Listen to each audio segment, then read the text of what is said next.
Un lucru care mi este foarte important ca noi oamenii să învățăm să ascultăm pe corpul și senzațiile noastre.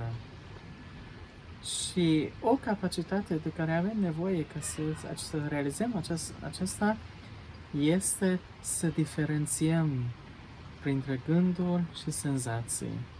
Că de atât de multe ori putem să ne gândim la tot felul de lucruri despre viitor, cu anxietate și frică, sau se poate întâmpla că ne preocupă ceva foarte mult, ceva din trecut.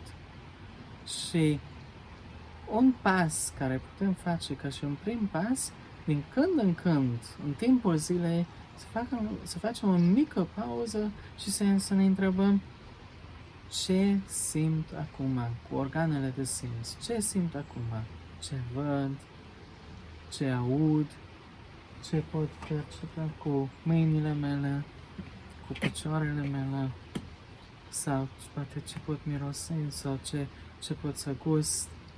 Și așa reîntorc la nivelul senzațiilor corporeale și organelor de simț. Asta este primul pas micuț. Și acesta pot încuraja pe toți dintre noi să facem acest pas micuț. Mulțumesc!